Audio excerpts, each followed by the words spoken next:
Welcome to International Securities Exchange's podcast series. Facilitated by renowned educators, ISE podcasts are intended to teach beginning as well as seasoned investors the ins and outs of trading. To find an updated list of podcasts, please visit www.ise.com/podcasts. Please be sure to listen to our important message following this episode regarding the risks of investing in exchange-traded options. When the chart is moving sideways, the moving average of necessity will go sideways. It'll go flat. Why? Because that's the way it's calculated. When it goes flat, it really loses its utility as a support and resistance indicator.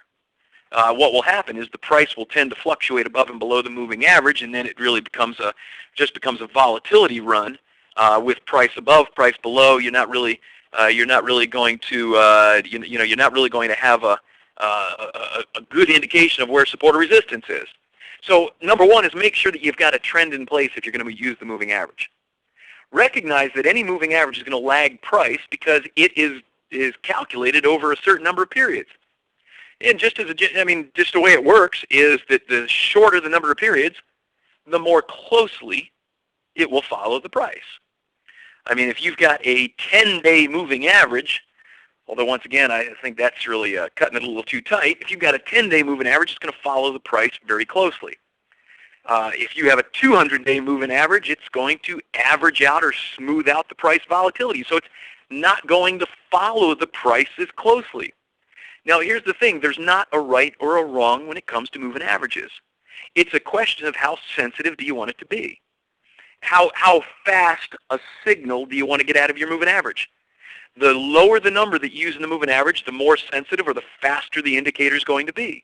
But what that means is you're also going to have more false signals.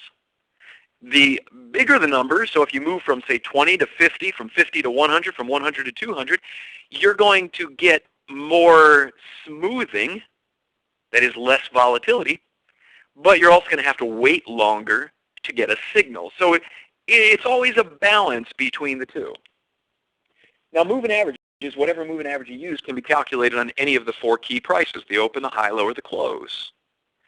Now, as a general rule, moving averages are going to be calculated on the close. Why? Well, Sean just alluded to this a few moments ago. That's because the close is really the key price of the day. We generally think of the professionals setting the closing price. As a general rule, technicians consider the close to be the key price, and so moving average is generally going to be calculated on the close. And Rick, if I can throw in a quick comment. Absolutely.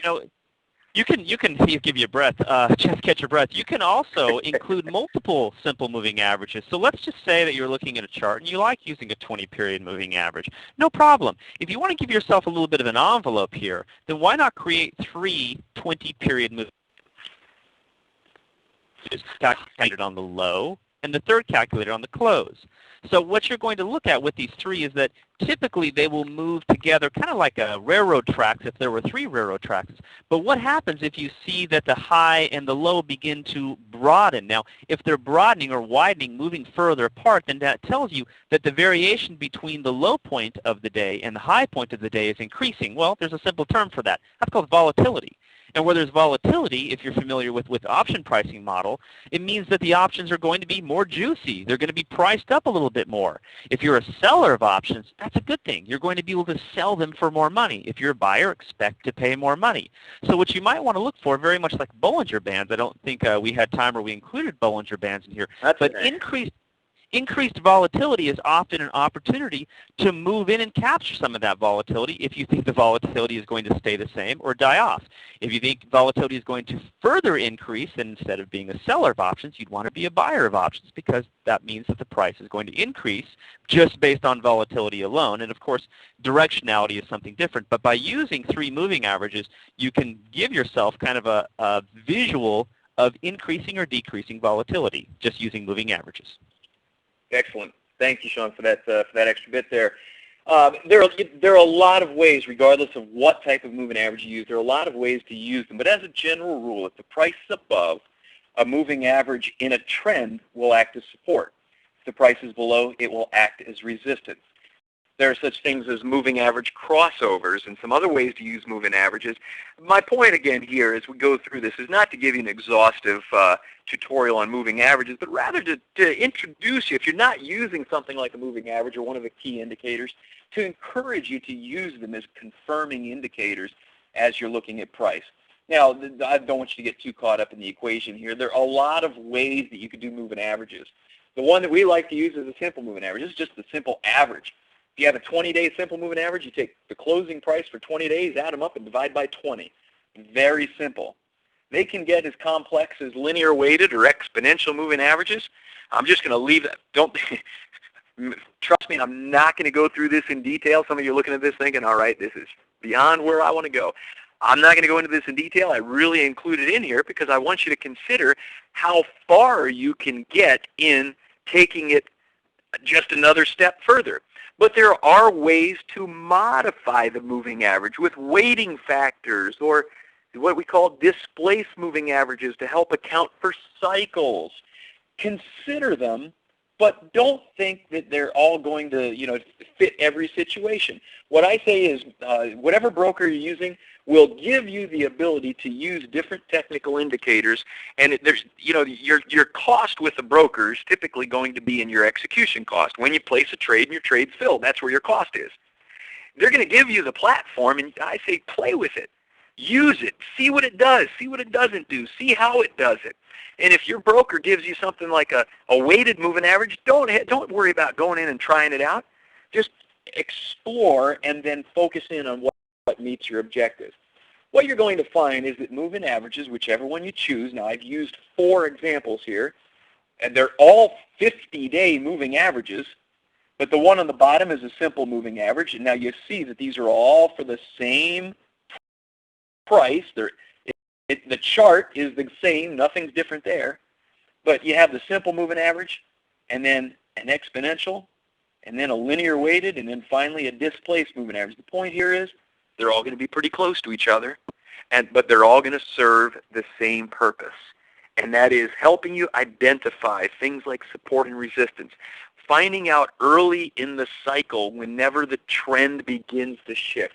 These are the key bits and pieces of the story that you want to start pulling out. Now, here's what we're going to do. We're coming up to the last quarter hour. What I'd like to do now is we're going to shift, and I'm going to share an application with you, and we're going to walk through some of these currency symbols and take a look and see what's happening right now. So be ready if you've got any questions or comments. If you see something that we're not mentioning, be ready to jump in with some comments in the Q&A box. So right now, I'm going to share my chart. And I'm going to start with, actually, you know what I'm going to start with? Sean, I'm going to start with $YUK. Always remember this is the yuck. And that is the ICE FX currency pair with the dollar-denominated yen. Now understand that all of the ICE FX options are U.S. dollar denominated, which means, just as in general, if the chart is showing an uptrend, that indicates U.S. dollar strength against that currency. And if the chart is showing a downtrend, that means U.S. dollar weakness against that currency. So don't get too excited figuring out up is strong dollar, down is weak dollar. It's as simple as that. Sean, I'm going to drive this. You tell me where you want me to point out, place support or resistance, or if you want me to change the time horizon. Thank you for listening to our podcast. To find more podcasts on options, stocks, alternative markets, and market data, please visit www.ise.com/podcasts.